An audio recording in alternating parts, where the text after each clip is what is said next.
Ini ada pertanyaan dari salah satu viewers di YouTube saya di Welcome Latif Vanritas Channel atau Vanritas Channel. Kalian bisa mengikuti dan subscribe.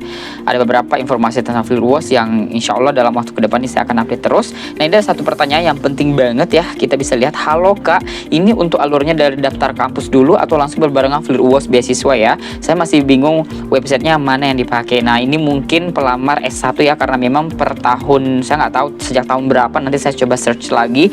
Yang jelas itu sudah ada S1 kalau nggak salah 2 jurusan tentang hotel manajemen dan ilmu komputer kalau nggak salah, but let me check later.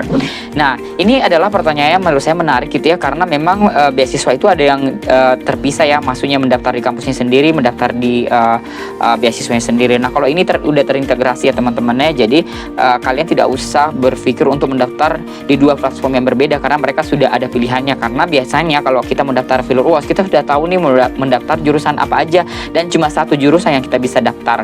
Kenapa? Karena memang udah aturannya. Misalnya kita memilih imanema, nematologi, atau kita food science misalnya, kita memilih jurusan tersebut. Dan biasanya sebelum kita benar-benar diterima Flir UAS, kita juga memastikan bahwa kita secure atau diterima di kampus. Jadi nggak ada tuh ceritanya kita nggak diterima di di jurusan terus kita terima beasiswa, atau sebaliknya terima beasiswa nggak terima jurusannya, enggak. Tapi biasanya kalau udah diterima di jurusannya itu biasanya sudah ada peluang kita untuk dinominasikan ke Flir UAS. Saya rasa beasiswa seperti ini semirip-mirip seperti misalnya beasiswa Hungaricum, Stipendium Hungaricum, atau beasiswa ICDF misalnya, atau MOE dan sebagainya. Tapi tentu mereka ada perbedaan-perbedaan, nanti saya akan bahas di video-video selanjutnya.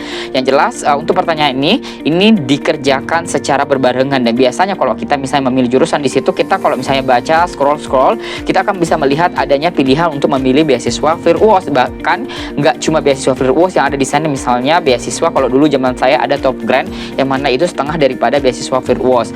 Dan yang pastinya kalian juga ada pilihan di situ Flir UAS, dan itu bisa dicentang dua-duanya, bisa eligible karena kan nggak semua orang bisa mendapatkan beasiswa Flir UAS. Jadi seperti itu teman-teman ya.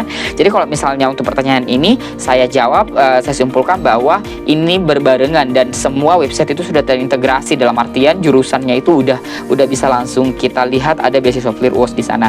So jangan ragu-ragu lagi bagi kalian yang karena ini sudah lewat deadline-nya, silahkan apply untuk tahun depan, dan jangan menyerah yang masih belum berhasil tapi kan juga belum pengumuman ini. Nanti setelah nggak berhasil nggak apa-apa, kalian bisa menggunakan admisi yang sudah didapatkan yang prosesnya itu panjang lebar itu. Oke, baik, sampai berjumpa di video-video selanjutnya.